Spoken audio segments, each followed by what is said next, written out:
저랑은 너무 거리가 멀어요. 그래가지고 아직도 저녁마다 이 닦는데 고민을 좀 해야 되고 그런 사람인데, 그래서 아이 키우는 게 너무 힘들었어요. 그리고 보통은 아이를 낳으면 모성애로 뭐 그런 게 다 극복될 것처럼 얘기하잖아요. 저는 끝내 극복하지 못하고, 오른쪽에 있는 사진이 연간 3학년 때쯤 뭐 서울대공원 옆에서 3km 걷기 대회, 뭐 마라톤 대회, 청사 마라톤 그런 게 있어서 연우랑 단둘이 시간이 돼서 갔다가, 연우가 그때 그 청룡열차를 꼭 타고 보고 싶다는 거예요. 그래서 타러 가자고 하는데 엄마는 그거 못 타. 근데 타러 가세요. 자기가 탄대요. 근데 보통 엄마들 같으면 내가 못 타고 무서워도 참고 옆에 타주잖아요. 근데 저는 끝까지 옆에 타지 않고 사진을 찍었습니다. 연우 표정을 보시면 정말 안 타네. 좋지만 힘들지만 어떡하지. 저 표정을 보고 너무 마음이 아프지만 그냥 태웠어요. 그렇게 그냥 좋은 엄마가 못 되고 그냥 길렀는데, 근데 훌륭한까지는 아니어도 선생 노릇을 좀 그럭저럭 하고 있어요. 많은 부분이 이제 연우 덕분이거든요. 사실 저는 초등학교 특수학급에서 장애 아이들을 가르치는 특수교사입니다.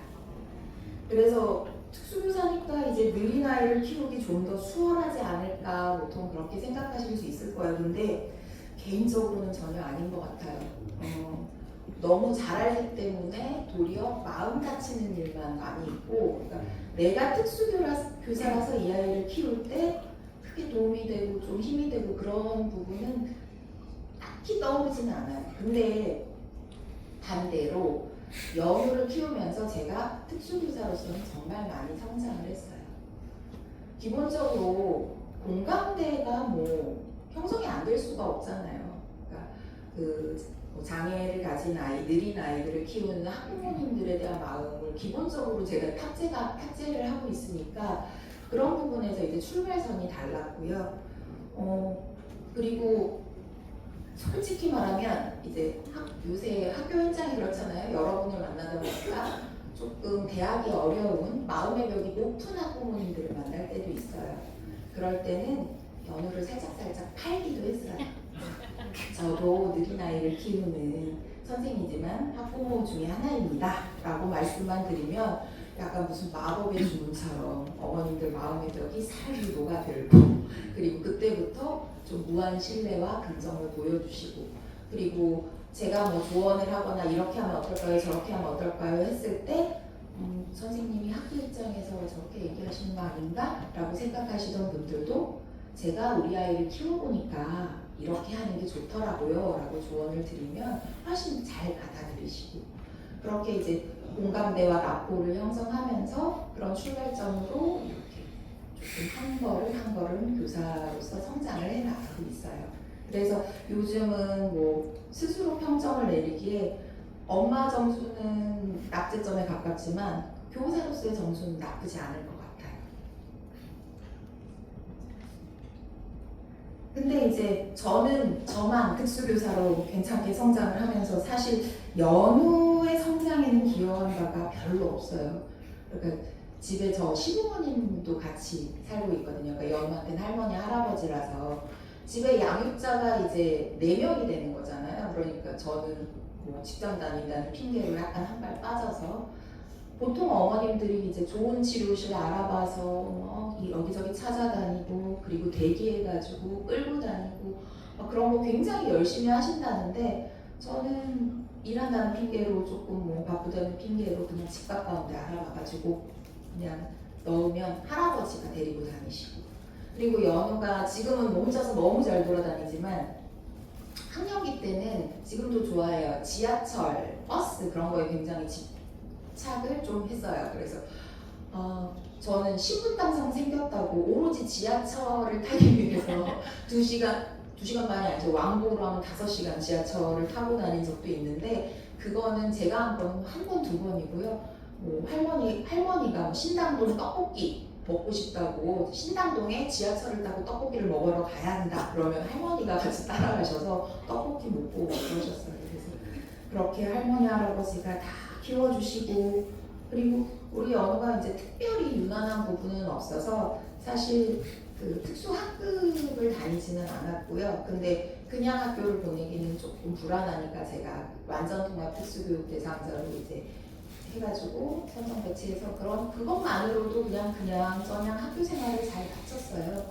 그리고 너무 감사한 일이죠. 그래서 대학교도 집 가까운데 뭐 성적 맞춰서 가면 어디든 들어가면 고등학교 때처럼 그냥 출석 열심히 하면 졸업할 수 있지 않을까? 그러면 대학 졸업장 따면 좀 낫지 않을까 싶어서 집 가까운 부천대 뭐 이념수 정보통신과에 집어넣었는데 이게 생각과 다르게 1학년을 다니긴 다녔는데 연우가 너무 힘들어 하더라고요. 공부가 제가 끝까지 포기를 못 해가지고 애매하게 그래도 컴퓨터 지식이 좀 하고 정보통신과를 넣었더니 뭐 수학에 뭐 공학에 막 밀려오니까 너무 스트레스를 받고 힘들어해서 그래서 치료실 선생님의 추천을 받고 오게 된 곳이 여기 별학교입니다. 작년 3월부터 다녀서 지금 이제 2년 차예요. 처음에 이제 별학교 계절학기를 시작하기 전에 이제 막배기로 다니잖아요. 그래서 계절학기 다녀오고 연우야 어땠어 학교? 그랬더니 연우가 그냥 툭 한마디 하더라고요. 여기 수업은 알아들을만 해. 근데 그 얘기를 듣고 너무 가슴이 아팠어요. 그러니까 뒤집어 얘기하면 그동안은 알아들을만 하지 못한 수업에 평생을 학년기 동안 그리고 제 욕심에 집어넣은 특히 대학교 1학년 동안 알아들을만 하지 못한 수업에 계속 몸담고 있었던 거잖아요. 그러니까 진짜 제가 엄마로서는 빵점인 게 제가 특수교사로서 학부모 상담을 할 때 자주 하는 비유가 있거든요. 특수학급 같은 경우는 우리 친구들이 이제 특수학급에서도 공부를 하지만 통합학급에 들어가서 공부하는 시간이 많잖아요. 근데 그럴 때 어머님들, 아버님들한테 어머님이 지금 어느 대학교 물리학 강의실에 들어가서 6교시를 버티신다고 생각을 해보세요. 어떠실 것 같아요? 그러니까 지금 우리 친구들은 아마 그런 상황일 겁니다. 라는 비유를 참 많이 하는데 학교에서 상담할 때는 그렇게 비유를 해놓고 막상 내 자식은 뭐 얌전하고 아무 말 안 한다고 평생을 물리학 강의실에 던져놓고 그냥 잊어버리고 그냥 잘한다고 나 몰라 하고 있었던 거구나 라고 마음이 많이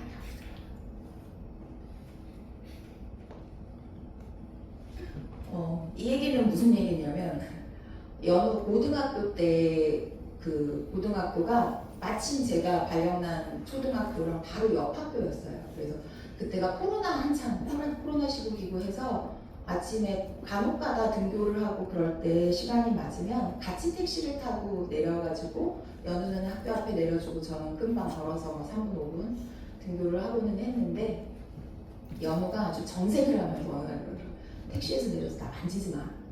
그게 무슨 얘기냐면 엄마들은 특히 그러지 않아요? 밖에서 우리 아들 보면 이상하게 목깃이 삐뚤어져 있고 약간 어깨에 비듬도 있는 것 같고 입가에 치약 자국도 있는 것 같고 그러니까 택시에서 내리면 자기 학교 앞인데 저도 모르게 이제 가방도 이렇게 고쳐내고 뭔가 이렇게 막 하여튼 매무새를 봐주고 나와요. 근데 연우가 이제 주변의 시선이나 주변의 평가에 좀 예민한 편인 거죠. 친구들이 혹시나 그걸 보고 자기를 어떻게 생각할까라는 생각이 들지 않았을까 싶어요. 그래서 저한테 택시에서 내려서 나 만지지 말라고 몇 번을 얘기하더라고요. 그러니까 그렇게 평가에 예민하기도 하고 뭐 우리 학부모님들이나 선생님들한테 몇 번을 하소연 했는데 연우는 학교 생활 얘기를 통 하지 않는 아이였어요. 초등학교 때부터 고등학교 때까지 일관되게 가끔 밖에서 이제 전해 들은 얘기가 있잖아요. 그래서 연우야 너 뭐 이런 일이 있었다면 그럼 갑자기 막 제 입을 막으면서 얘기하지 말라고 막 틀어막고 자기 얘기를 언급에 올리는 것 자체도 막 화를 내고 그랬었거든요. 근데 그게 생각해보면 이제 연우는 자기 얘기를 하기 싫었던 게 아닌 것 같아요. 그렇잖아요. 그러니까 아까 그렇게 다른 사람 시선과 평가에도 예민하고 그리고 대부분 아이들이 그렇겠지만 어려서부터 칭찬받는 거 유독 좋아하는 친구들 지금도 뭐 선생님들이 약간 조교 뭐 그렇게 군다고 하는데 그런 스타일이에요. 그러니까 학교에서 있었던 얘기를 전하고 싶지만 뭐 생각해보면 그렇게 자랑할 만한 거리를 아니면 자랑거리까지는 아니어도 평범하고 소소한 얘기 그런 얘기거리가 없었던 거죠. 그리고 스스로가 느끼기에도 내가 다른 친구들보다 뭔가 뛰어난 성과를 내고 있고 평범하게 흘러가고 있지 못하다는 그런 생각에 그런 나의 모습을 부모님, 가족에게 감추고 싶었기 때문에 이야기하지 못하게 했던 거 아닐까 싶어요. 그 반증으로 별학교 와서는 이야기가 엄청 많아졌어요. 진짜 가장 큰 변화를 겪은 게 이번에 인턴십 시작하고부터인데 인턴십 시작하고 나서부터는 사실 저도 뭐 학교도 다니고 바깥 활동도 많이 하고 연우랑 마주칠 시간도 별로 없거든요. 그래서 집에서 안마의자에서 졸고 있으면 막 와가지고 저를 막 두들겨 깨워가지고 뭐, 근데 인턴십이 뭐 한 달에 뭐 35시간인데 뭐 내일은 뭐 8시에 뭐 새벽 막 랩을 하듯이 막 얘기를 막 처음 시작할 때는 심지어 전화도 했어요. 저 아들한테 뭐 어딨냐고 찾는 전화 말고 자기 얘기 뭐 하고 물어보는 전화 처음 받아봤어요. 뭐 지금 뭘 했는데 뭐 내일은 어떻게 해야 돼? 그렇게 자기 얘기를 막 꺼내기 시작했어요. 평창 가서 뭐 노래 부르고 그런 얘기도 스스로 처음 했거든요. 그러니까 이제 별학교 2년차가 돼서 인턴십을 시작하면서 자연스럽게 평범한 소재, 생산적인 고민, 의논거리 그런 것들이 생겨난 거예요. 그리고 자기의 성과 같은 거. 평창 캠프 때 그 뭐 앞에 나가서 사인노래 부르고 춤췄다고 하면서 우스갯소리로 윤미라 선생님이 아드님 너무 잘 키우셨어요 그랬는데 저는 이제 생전 처음 들어본 말이라고 캡처해두겠다고 농담처럼 말했지만 진짜로 캡처해두었어요. 연우가 이제 평범하게 전할 만한 일상이 생겼듯이 저도 이제 이렇게 가끔은 아들 칭찬을 듣는 사람이 되었어요. 뭐 우리는 솔직히 아무것도 안 하고 하던 대로 지냈는데 가만히 앉아서 좋은 엄마가 되어버렸습니다.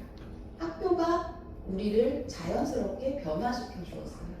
그러니까 제가 움직이지 않아도 공간이 움직이니까 이런 자연스러운 모습도 찾아오더라고요. 그래서 이 별학교와의 인연이 연우 인생에 정말 별처럼 반짝이는 것이라고 믿어 의심치 않고 학교 선생님, 친구들, 학부모님들 모두에게 너무너무 감사드려요. 그리고 마지막 얘기는 그냥 사족인데 이거는 우리 학부모님들, 특히 아버님들도 와 계시지만 대부분 어머님들에게 공감하면서 제가 전하고 싶은 얘기예요. 우리나라는 특히 엄마들에게 좀 가혹한 편인 것 같아요.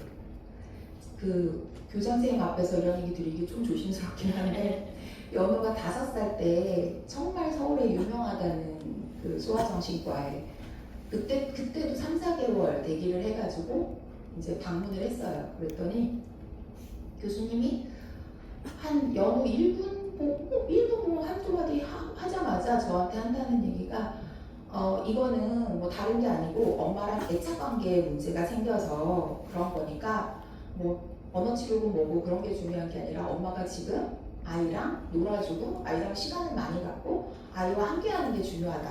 그러면서 무슨 땀을 좀 랩하듯이 정말 어머니 지금 직장 다니세요? 네. 그랬더니 제 직업이 뭐냐고 묻지도 않으시고 직장 그만두실 수 있으세요? 네. 그랬더니 당장 지금 돈벌이가 중요한 게 아니에요. 지금 시기 놓치면 어떡해요? 엄마 직장이 중요한 게 아니고 아이랑 하루에 붙어가지고 아이하고 애착관계 형성에 집중을 해야 된다는 거예요. 그래서 5분도 안 되는 시간에 그런 얘기를 듣고 마음이 너무 무거워서 그분이 추천해 주시는 치료실 광명까지 우리 집은 부평인데 광명까지 다니라 그래가지고 그것도 할아버지 손잡고 한 1, 2년 다니다가 결국 거리상 그만뒀는데 제가 특수교사잖아요. 근데 올해 제 절친한 베프, 가족끼리 자라는 베프도 특수교사거든요. 그때 그 얘기를 했던 게 생각나지 제 친구가 그러는 거예요. 자기네 반에 1학년짜리가 이제는 더 유명해지셔서 2년을 기다렸대나 3년을 기다려서 병원을 가셔서 똑같은 얘기를 하시더라고요. 엄마가 와서 너무 코를 빼시면서 엄마랑 애착 관계가 문제가 있어서 뭐 얘는 자폐도 아닌데 지금 그리고 2, 3년 대기하느라고 느꼈는데 왜 이제 왔냐고 그러면서 똑같은 얘기를 하고 있는데 듣다 보니까 어디서 많이 들은 에피소드라서 혹시 교수님 그 어느 병원 어느 교수님 아니에요? 그랬더니 네 선생님 어떻게 하셨어요? 그러시더래요. 20년 동안 똑같은 얘기를 아직도 하고 계시더라고요. 근데 사실 아이를 키우는 것이 이제 물론 우리 가족의 행복을 위해서 중요한 일이긴 하지만 우리나라는 지금 이상하게 자식이 엄마의 성과가 되어 있어요. 그래서 내가 지금 늦깎이로 공부해서 서울대를 가는 것보다 자식을 서울대 보내는 게 더 자랑스럽고 모두에게 칭찬받는 일이고 이게 지금 맞는 일인가 싶거든요. 그리고 사실 저도 그래요. 죄책감. 그러니까 좋은 엄마가 못 된다는 계속 그런 말을 반복하고 있는데 이 아이를 뭔가 잘 키우지 못했다는 그 노력하지 못했다는 죄책감에 평생 시달리고 있는 것 같아요. 근데 제가 볼 때 이 자리에 지금 이 시간에 와서 앉아 계시는 부모님들은 어찌됐든 충분히 노력하고 충분히 잘 키우시는, 충분히 자식에게 관심을 기울이시는 분이라고 생각하거든요. 그래서 너무 노력하지 않아도 된다고. 학생들 이제 다 컸고 스스로 나아갈 힘을 가지고 있고 그리고 별학교가 뒤에서 이제 도와주고 있으니까 너무 내가 어떻게 내가 다른 방향을 가고 노력하지 않아도 된다고 말씀드리고 싶어요. 노력할 거면 자녀를 위해서가 아니라 나의 행복을 위해서 충분히 노력할 때라고 생각해요. 왜냐하면 나만 행복한 거 그게 아니라 내가 행복해야 내가 우리 가정의 중심이니까 우리 가정도 행복해지잖아요. 그래서 제가 옷을 살 때 우리 아들은 갈아입을 바지가 마땅치 않은 것 같은데 내 옷을 또 사네? 라고 하지만 내가 행복해야 우리 가정이 행복하니까 즐겁게 나를 위해서 쇼핑도 하거든요.